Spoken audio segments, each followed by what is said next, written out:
Welcome back to BCN news. Bhimavaram Bharatiya Vidya Bhavan స్కూల్లో 42వ వార్షికోత్సవ వేడుకలు ఘనంగా జరిగాయి.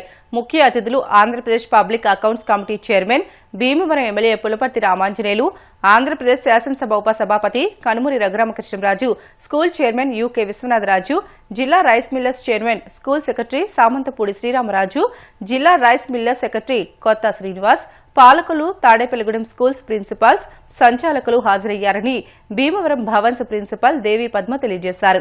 పులపర్తి రామాంజనేయులు మాట్లాడుతూ ఉమ్మడి జిల్లా రైస్ మిల్లర్స్ లాభాపేక్ష లేకుండా పెద్ద గ్రౌండ్స్ తో కూడుకున్న స్కూల్ మంచి విద్యను అందించాలనే ఉద్దేశంతో స్థాపించారని, రైస్ మిల్లర్స్ ని CBS లో జిల్లా స్థాయి, రాష్ట్ర స్థాయి ర్యాంకులు వచ్చే విద్యార్థులను అభినందించారు.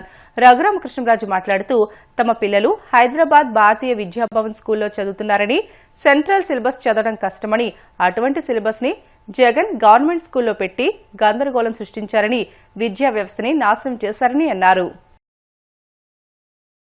నా కుమారుడు కుమార్తె ఇద్దరూ కూడా హైదరాబాద్లో భారతీయ విద్యాభవన్లోనే చదువుకున్నారు. నాకు నా చిన్నతనంలో ఆంధ్రప్రదేశ్లో నాకు తెలిసి మరి భారతీయ విద్యాభవన్ స్కూల్స్ అప్పట్లో లేవు. అని ఎక్కడో మెడ్రాస్కి పంపారు. తర్వాత రకరకాల స్కూల్స్లో చదువుకున్నా. కానీ భారతీయ విద్యా భవన్ ఎడ్యుకేషన్ 1938లో KM మున్షి గారు ఒక మంచి ఉద్దేశంతో భారతీయ సంస్కృతి సాంప్రదాయాలు పరిరక్షించబడాలి. ఎందుకంటే అప్పుడు బ్రిటిష్ ఇన్వేజన్ ఉన్న టైంలో స్వాతంత్రం రావడానికి ఒక 9 సంవత్సరాల మునుపు ఆయన ప్రారంభించిన సంస్థ ఈ భవన్స్, భారతీయ విద్యాభవన్. వసుధైక కుటుంబం అంటే అది ఉపనిషత్తులో, మహా ఉపనిషత్తులో ఉన్న వాక్యం. అలాగే భారతంలో కూడా శ్రీకృష్ణుడు అర్జునుడికి ఉపదేశించిన ఆ గీతలో కూడా ఉంది. వసుధైక కుటుంబం అని చాలామంది మాట్లాడేస్తారు. మరి వసుధైక కుటుంబం అంటే ఏమిటి అసలు అంటే చాలామంది తెలిసి ఉండొచ్చు ఇక్కడ. ఎందుకంటే భారతీయ విద్యాభవన్లో వాళ్ళ పిల్లలు చదువుతున్నారు కాబట్టి తెలుసుకుని ఉండొచ్చు. కానీ డబ్బులు పెట్టడానికి చాలామంది ఉన్నారు స్కూల్స్ కట్టడానికి. కానీ టీచర్స్ కొరత చాలా ఎక్కువగా ఉంది.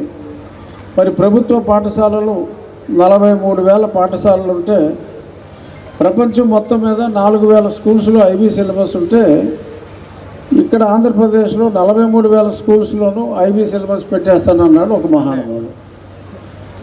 మరి దానివల్ల ఏమవుతుంది? టీచర్సే లేరు. మరి లేని చోట విద్యా విధానం చాలా మరి పెడదారి పట్టింది గతంలో. భీమవరం పట్టణం ఒక ఎడ్యుకేషన్ హబ్గా తయారయ్యింది. దానికి కారణం ఫౌండేషన్ వేసింది మా రైస్ మిల్లర్స్ సభ్యులు. భారతీయ విద్యాభవన్ నిర్మించారు. ఆ రోజుల్లో ₹1 సంపాదన వస్తే దాంట్లో 10 పైసలు తీసి సేవా కార్యక్రమాలు చేయాలనే ఆలోచనతో జిల్లా రైస్ మిల్లర్స్ అందరూ కూడా ఈ భారతీయ విద్యాభవన్ని ఇక్కడ పెట్టడం జరిగింది. ఈ భారతీయ విద్యాభవనం వచ్చిన తర్వాత భీమవరం ఒక ఎడ్యుకేషన్ హబ్గా తయారైంది. SRK ఇంజనీరింగ్ కాలేజీ వచ్చింది, BV రాజు గారి కాలేజీ వచ్చింది, DNR కళాశాల వచ్చింది, KJRL కళాశాల వచ్చింది. అలాగే ప్రైవేట్ స్కూల్స్ ఎన్నో వచ్చినాయి. ఇవన్నీ కలిస్తే భీమవరం ఒక ఎడ్యుకేషన్ హబ్గా తయారైంది. ఇప్పుడు భీమవరం పరిస్థితి ఏమిటంటే, ఇతర రాష్ట్రాల నుంచి, ఇతర ప్రాంతాల నుంచి వచ్చి ఇక్కడ చదువుకునే పరిస్థితి వచ్చింది. ఇప్పుడు భారతీయ విద్యాభవన్స్లో ఇక్కడ వాళ్ళే కాకుండా ఇతర రాష్ట్రాల నుంచి కూడా వచ్చి చదువుకుంటున్నారు ఇక్కడ ఈ భవన్స్లో. ఈ భవనం యొక్క విద్య ఎలా ఉంది, విద్యతో పాటు ఇతర కార్యక్రమాలు, గేమ్స్, స్పోర్ట్స్ అన్నిటిలో కూడా ముందుంది. ఇందాక ప్రిన్సిపల్ మేడం గారు చెప్పారు, 100కి 100 వచ్చిన మార్కులు వచ్చిన వాళ్ళు, అన్నిటిలో గేమ్స్లో ఉన్న వాళ్ళ గురించి చెప్పారు. మరి ఇన్ని అంగులు కలిగిన ఏకైక భవన విద్యాభవన్ ఒకటే. కాకినాడ ఆనంద భారతి మున్సిపల్ ఉన్నత పాఠశాలలో 1994-95 సంవత్సరంలో 10వ తరగతి చదివి 30 ఏళ్లు పూర్తి అయిన సందర్భంగా పూర్వ విద్యార్థులు ఆత్మీయ సమ్మేళనం కార్యక్రమం నిర్వహించారు. ఈ నేపథ్యంలో 30 ఏళ్ల క్రితం తమకు పాఠాలు బోధించిన ఉపాధ్యాయులను ఆహ్వానించి వారిని ఘనంగా సత్కరించి తమ భక్తిని చాటుకున్నారు. తమ విద్యార్థులు ప్రయోజకులుగా మారి సమాజంలో గౌరవంగా, హుందాగా జీవిస్తూ సంపాదించిన ధనంలో కొంత సమాజ సేవకు వెచ్చించడం చూస్తుంటే ఆనాడు తాము నేర్పిన విద్యకు సార్థకత చేకూరిందని ఆనందం వ్యక్తం చేశారు.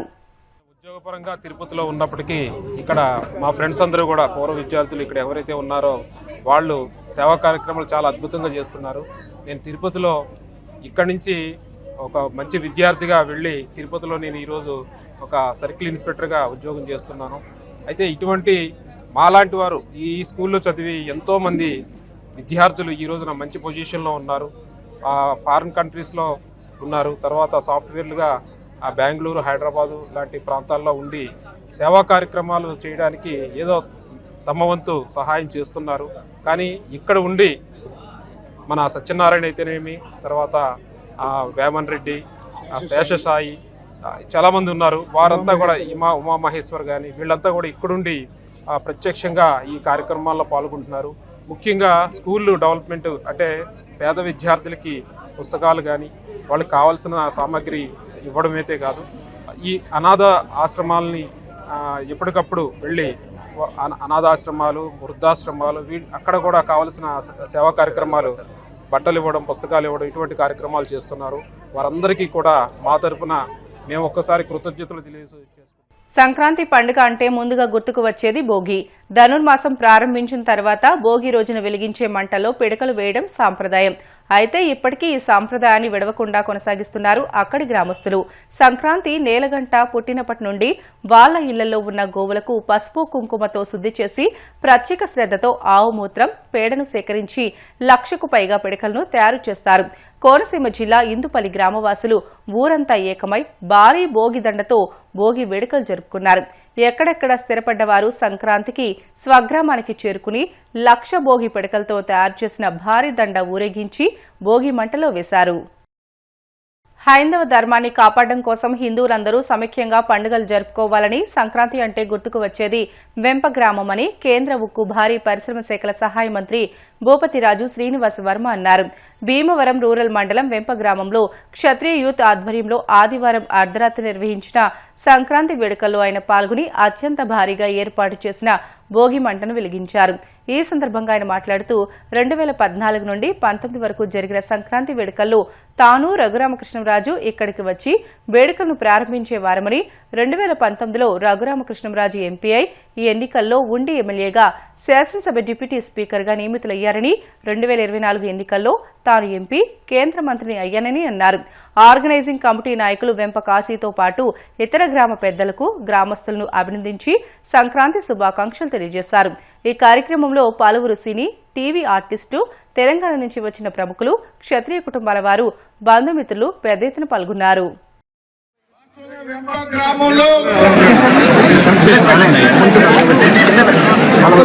భోగి పండుగ అనేది, భోగి మంట అనేది, సంక్రాంతి సంబరాలు అనేది వేళ వెంప గ్రామం కేర్ ఆఫ్ అడ్రస్ గా నిలిచింది అనేటువంటి విషయంలో ఏమాత్రం కూడా అనుమానం లేదు.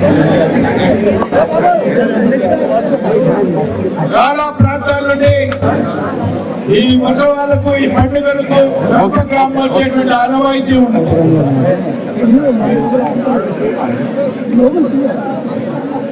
రాష్ట్రంలో ఎక్కడ సంక్రాంతి సంబరాలు బాగా జరుగుతాయంటే అది వెంప అనేటువంటి.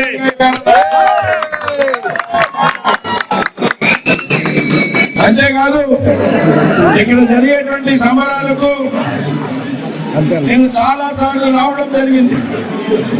2014 నుండి 2019 వరకు 5 సంవత్సరాల పాటు నేను ఈ గ్రామం సంక్రాంతి ఉత్సవాలకు రావడం, భోగి పండుగ రోజు ఈ విధంగా రావడం జరిగింది. నేను నా మిత్రులు రఘురామకృష్ణరాజు గారు కలిసి వచ్చేటువంటి సందర్భం 5 సంవత్సరాలు. ఇక్కడ ప్రత్యేకత కూడా చెప్తా ఉన్నా. నేను వెంప గ్రామానికి ఏదైతే 14 నుంచి 19 వరకు ఏదైతే భోగి మంట వేయడానికి వెంప గ్రామం వచ్చామో, నేను కానీ రఘురామకృష్ణరాజు గారు కానీ, ఆ రఘురామకృష్ణరాజు గారు 19లో ఎంపీగా నేను ఎక్కడం జరిగింది. అదేవిధంగా నేను వచ్చినటువంటి వ్యక్తిలో నేను కూడా ఉన్నా. నేను 24లో ఎంపీ రావడమే కాకుండా సాక్షాత్తు కేంద్రంలో నరేంద్ర మోడీ గారి మంత్రివర్గంలో నాకు స్థానం దొరికిందంటే ఒక సెంటిమెంట్ ఉన్నది వెంప గ్రామం.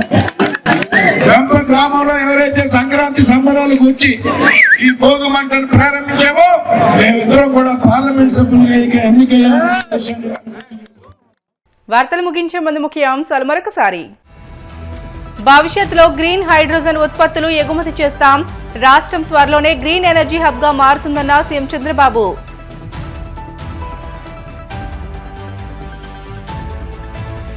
అర్హత కలిగిన ప్రతి ఒక్కరికి పింఛన్లు ఇచ్చేందుకు ప్రభుత్వం సిద్ధంగా ఉంది.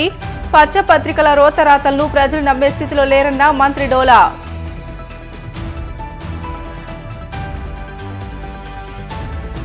కూటమి ప్రభుత్వం అభివృద్ధి సంక్షేమే లక్ష్యంగా పాలన సాగిస్తోంది. ప్రతి ఇంటికి సంక్షేమ పథకాలు అందిస్తున్నామన్న మంత్రి కొండపల్లి శ్రీనివాస్. అరకొర నిధులు విడుదల చేస్తూ సంక్రాంతి కానుకగా కూటమి ప్రభుత్వం ప్రచారం చేసుకోవడం సిగ్గుచేటు. వైసీపీ ఎంప్లాయీస్ పెన్షనర్స్ విభాగం అధ్యక్షుడు నలమరు చంద్రశేఖర్ రెడ్డి ధ్వజం. ఇవి ఇప్పటివరకు బులెటిన్లోని అప్డేట్స్. మరిన్ని వార్తల కోసం BCN digital YouTube channel, Facebook పేజీని ఫాలో అవ్వండి. అప్డేట్ వార్తల కోసం ప్లీజ్ డూ సబ్స్క్రైబ్.